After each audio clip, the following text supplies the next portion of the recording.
নমস্কার বন্ধুরা, সিরিয়ালের সাতকাহন চ্যানেলে আপনাদের স্বাগত জানাই।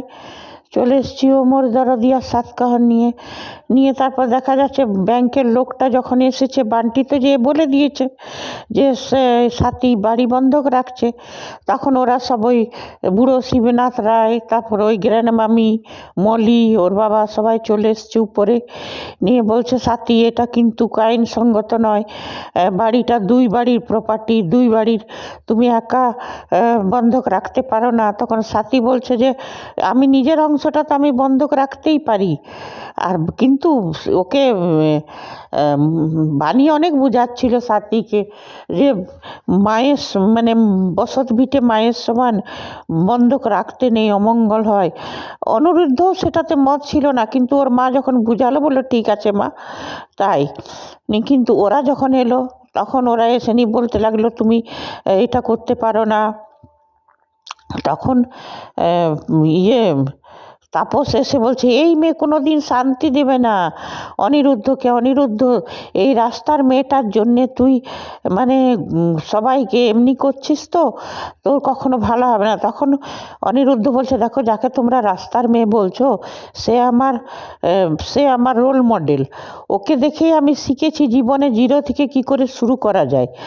তো তোমরা বলতে পারো না। আর যাকে তোমরা রাস্তার মেয়ে বলছো, ওই রাস্তার মেয়ের নামে যে হোটেলটা আমি করব না, তোমাদের রায় অ্যান্ড চ্যাটার্জি ইন্টারন্যাশনালের থেকে ফিকে হয়ে যাবে তার কাছে। আর এর থেকে বড় দামি ঘর আমি আমার ঘর পরিবারকে রাখবো। বলছে ও স্বপ্ন দেখো।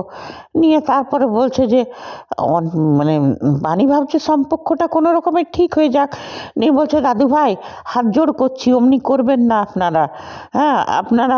তখন বলছে শোনো বাণী, তুমি এই রায়বাড়ির কোনো দিন ত্রিশামানায় আসবে না, আর অনিরুদ্ধকে বলবে যে ও যে রেজিগনেশন দিয়েছে সেইটার জন্য সবারই কাছে ক্ষমা চাইতে, আর ওকে অফিসে যে কাজ দেওয়া হবে সেই কাজ ওকে করতে হবে, আর তুমি এই বাড়ি ছেড়ে চলে যাবে।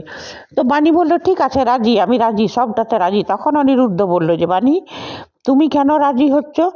তোমার কি, তোমার এদেরকে খুশি করতে হবে, না তুমি আমি যে চ্যালেঞ্জটা নিয়েছি আমার সাথে কাঁধে কাঁধ মিলিয়ে লড়াই করবে? বলো তোমার কোনটা বেশি? হ্যাঁ। তো তখন বলছে মিস্টার চ্যাটার্জি আপনাকে অসম্মান করার আমার কোনো ইচ্ছে ছিল না, কিন্তু আমি সম্পর্কটা ঠিক করবার জন্য করছিলাম। তখন অনিরুদ্ধ বলল যে যে সম্পর্কটা ভেঙে গেছে, মরে গেছে, সেটা তুমি কী করে ঠিক করবে বাণী? এবারে তুমি ঠিক করো যে তুমি আমার সাথে কাঁধে কাঁধ মিলিয়ে লড়াই করবে।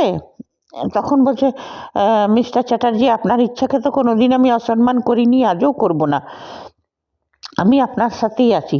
তারপরে সাথী বলল যে ঠিক আছে এই বাড়ি আমরা কেউ থাকবো না। যখন এই বাড়ি আমার তাপস বলল, মানে তাপস টানা মেরেই দিল, খোঁটা দিয়ে দিল যে এই বাড়িটা আমার। সাথী বলল ঠিক আছে তোমার বাড়ি তো থাকো। নিয়ে বলে এই বাড়ি থেকে আমি কিচ্ছু নিয়ে যাব না। নিয়ে তারপর সাথী সব নিজের গয়না এক এক করে খুলে নিয়ে রেখে দিল টেবিলে। আর বাণীকে বললো বাণী নোয়া ছেড়ে সব কিছু খুলে দাও। বাণীও খুলে গয়নাগুলো রেখে দেয়। এদিকে ওই গ্র্যান্ডমামির শকুনের নজর ভাগাড়ে, ওর তো গয়নাগুলোর দিকেই নজর আছে। আর মলিও মনে মনে খুশি হচ্ছে যে যাচ্ছে এরা খুব। নিয়ে অনিরুদ্ধও এলো, ও নিজের বলে যে তুমি তো বলছিলে আমি সোনার চামচ মুখে দিয়েছি, ঠিক আছে সোনার চামচ আমি এখানেই রেখে গেলাম, এই নাও আমার ওয়ালেট, এই নাও আমার ঘড়ি, আমার ডেবিট কার্ড, আমার ডেবিট কার্ড সব দিয়ে দিল। আর বললো আমার ব্যাংকের বইগুলো আমার রুমে আছে, হ্যাঁ পেয়ে যাবে। তারপরে বললো মৌলিকে বললো তাড়াতাড়ি, বাণীকে বললো তাড়াতাড়ি জিনিসপত্র গুছিয়ে নাও আমরা চলে যাব। নিয়ে বলে ঠিক আছে। নিয়ে বাণীর সব জিনিসপত্র গুছিয়ে নিচ্ছে ওরা, ওই ওষুধ টষুধ দরকারি জামা কাপড় আর কি। মৌলি তখন আবার বাণীকে বলে উঠছে তুমি হচ্ছে অপয়া, যেখানে যাবে সেখানে তুমি ভাঙচুর করবে, তুমি খুব অপয়া। তখন সাথী খুব রেগে গেল। সাথী বলছে মৌলি কতবার বলবো যে বাড়ি বন্ধক রাখার ইয়েটা আমার ছিল, বাড়ি বন্ধক রাখার যেটা কল্পনা সেটা আমার ছিল, পরিকল্পনাটা আমার ছিল, বাণীর নয়। কতবার বললে তুমি এটা বুঝতে পারবে? আর তখন তানিয়া বলছে মা, মলি আন্টি তোমাকে এত খারাপ খারাপ কথা বলছে কেন? তখন এই অনিরুদ্ধ বলেছে সবারই যেতে দাও প্রিন্সেস, সবারই সব কথায় কান দিতে নেই। তারপরে ওরা বেরিয়ে গেল। পিনাকিও মানে পিনাকি বোঝাবার চেষ্টা করলো তাপসকে। হ্যাঁ, তাপস তো এক ইয়ে বদমাসের হাড়। আর এদিকে অনিরুদ্ধ আর সেটা কি করে বুঝবে? ও এত অসম্মানের পর কি করে থাকবে? তবে বুড়ো শিবনাথ রায়ের যে মতিচ্ছন্ন ভীমরতি এঁটেছে না, ও খুব শীঘ্রই টের পাবে। ওর তো এই মৌলির তো কম্ম নয় বিজনেস দেখা, ওর তো সব কিছু ডুবাবে। আর তাপস আর পিনাকি চেয়েও কিছু করতে পারবে না। তারপরে ওরা বেরিয়ে গেল ঘর থেকে, সবাই বেরিয়ে এলো। নিয়ে পরে প্রিন্সেস বলছে, বাবা আমরা কোথায় যাবো? বলছে আমরা অ্যাডভেঞ্চারে যাচ্ছি। ওরা খুব খুশি হলো, বাচ্চা মেয়ে তো অত বুঝতে পারেনি। নিয়ে তারপরে সাথী বলছে, জানিস অনিরুদ্ধ, যখন আমি এই বাড়িতে এসেছিলাম তোর বাবা কোথা থেকে একটা পালকি নিয়ে এসেছিল, আমি পালকি করে এসেছিলাম এই বাড়িতে। তখনই আমি তখন 19 বছর বয়স আমার। তখনই আমি ভেবেছিলাম যে এই পালকি করে এসেছি, একদিন চারটে লোকের কাঁধে এসেছি, চারটে লোকের কাঁধেই যাব। নিয়ে তখন মৌলি এই বাণী মনে মনে আর মৌলি আর ওর বাবা এসে বলছে, সম্পর্কটা ভেঙে গেল, এটা ভালো হলো না। আর বাণী মনে মনে চিন্তা করলো, এই বাড়িটা আবার তোমাকে আমি ফিরিয়ে আনবো, মাসিমণি কথা দিচ্ছি। যাই হোক, তারপরে ওরা রাস্তায় বেরোলো। এদিকে হ্যাঁ, দেখা যাচ্ছিল লরেন্সকে পুলিশে ধরেছে, আর পুলিশ কিন্তু উগলাবার চেষ্টাও করছে লরেন্সকে, সব কিছু উগলাবার চেষ্টাও করবে। আর লরেন্স এখন বিদ্যুৎ আর কুয়াশাকে দেখে চিনতে পেরে গেছে। নিয়ে বলছে, এই তোরা, তখন বলছে যে ও নিজের নাম অ্যাড্রেস লিখিয়ে দিয়ে যা।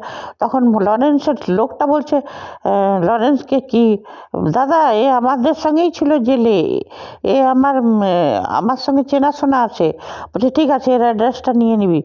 নিয়ে বলছে, আমি ওই মৌলি ম্যাডামের কথাতে, বলছে মৌলি ম্যাডাম, ওরও মানে ওদের যাই যোগসূত্রে কিছু একটা বেরোবে এদের মধ্যে। নিয়ে তারপরে এটাই দেখা গেল। নিয়ে আর এদিকে কুয়াশা আর আবার রাজস্থানি ড্রেসে ভাড়ামি শুরু। ওরা দেখতে পেয়ে গেছে যে এরা মন্দিরের দিকে যাচ্ছে, মানে ওরা এখন রাস্তায় বেরিয়েছে। নিয়ে বলছে কি কোথায় যাব এখন, আজকের রাতটা তো কোথাও করতে হবে। তখন বলছে স্টে করতে হবে। তো বলছে চলো, আমার যে স্যালারি অ্যাকাউন্ট আছে তাতে কিছু টাকা আছে, আজকে রাতটা হয়ে যাবে, চলো আমরা হোটেলে গেছো। হোটেলে যতটা দেখালো এক রাতের বিল, ওরা পে করতে পারবে না। তো তো হোটেলের লোকটাও কথা শোনাচ্ছে যে পে করতে পারে না, কোথা থেকে যে সব চলে আসে। বাণী মনে মনে করলো, যাদের এত বড় ইন্টারনেট সারা দেশ জুড়ে নাম, আজ তার মালিককে এই কথা শুনতে হচ্ছে। বাণীর খুব কষ্ট হলো। তারপরে ওরা বললো, চলো এখানে সামনে একটা মন্দির আছে না, এই মন্দিরে আমরা। মন্দিরে যখন গেছে তখন বাণী বলছে, মিস্টার চ্যাটার্জি, আপনার জিনিসপত্র গোছাচ্ছিলাম তো এইগুলো আমি পেলাম। বলছে কি? তখন বলছে যে এই দেখুন। ব্যাগের মধ্যে কিছু ছিল, ওর মানে কোনো ফ্ল্যাটের দলিল। ওইটা দেখে খুব খুশি হয়ে গেল। বলছে, বাণী তুমি খুব ভালো কাজ করেছো এটা এনে। এটা মা মনে আছে আমি প্রথম রোজগারের টাকায় একটা ফ্ল্যাট কিনেছিলাম? বলছে, হ্যাঁ রে, আমি ভুলেই গেছি। বলছে যে ঠিক আছে, তাহলে তো ভালোই, সমস্যা মিটে গেল, থাকার সমস্যাটা। তখন বলছে, না বাণী, ফ্ল্যাটটা খুব ছোট, এতগুলো লোকের। বলছে তাতে কি, চারটে দেওয়াল তো আছে, মাথার পর ছাদ তো আছে। সেই কথাই বলে না, যদি হয় সুজন, তেঁতুল পাতায় নজন, ও ঠিক হয়ে যাবে। থাকার সমস্যাটা তো মিটলো। এইটাই দেখা গেল। আর এদিকে সমানে ওয়াচ করে যাচ্ছে ওকে বিদ্যুৎ আর কুয়াশা, মৌলিকে সব খবর দিবে সেই জন্যে। তো তারপরে নেক্সট এপিসোডে দেখবো যে ওরা ঘরটা ঝাড়ু টাড়ু দিয়ে সাফ করছে। তারপরে তাপস এসে বলছে, এই যখন অনিরুদ্ধ নিজের মাকে বলছে যে মা, তোমার আশীর্বাদ ছাড়া কিছুই হতো না, তবেই না এতটা এগিয়ে আসতে পেরেছি। তখন বলছে, এগোতে এগোতে এইখানেই এসে পড়লি, মানে তাপস হ্যাঁ। আর মাঝখানে দেখা গেল তাপস খুব মিষ্টি খাচ্ছিল, কাবেরীকে মিষ্টি খাওয়াচ্ছিল। বলছে, দেখলে বাণী, শেষ তক্কর এই বাড়ি ছেড়ে বেরিয়ে গেল, নাও মিষ্টি খাও কাবেরী। তখন কাবেরী বলছে রায়বাড়ি ছেড়ে বেরিয়ে গেল, বলছে হ্যাঁ বানি একাই যায়নি, তার সঙ্গে সাথী আর অনিরুদ্ধও গেল, তবে হ্যাঁ ভালোই হয়েছে ওরা সব চলে গেছে, নাও মিষ্টি খাও। নিয়ে তারপর বলছে দেখবে অন্তরাও যখন বাসন মেজে কাপড় কেচে হাতে ঘাটা পড়বে, ওই বেঙ্গামন ছেলেটার সঙ্গে বিয়ে করলো তো হাতে ঘাটা পড়বে, তখন ঠিক আমার কাছেই আসবে ফিরে। তখন বলছে তুমি কেমন বাবা, মেয়েকে তুমি অভিশাপ দিচ্ছ? বলছে তো জানো ডিভোর্সি মেয়ে, একটা ডিভোর্সি মেয়ের কোনো সম্মান থাকে না। আমি যে জানা সত্ত্বেও যে তোমার সাথীর সাথে তোমার বিয়ে ছিল, তারপরেও তোমাকে আমি ছেড়ে কেন যাইনি? এই কারণেই যাইনি। তুমি বাবা নিজের মেয়েকে অভিশাপ দিচ্ছ।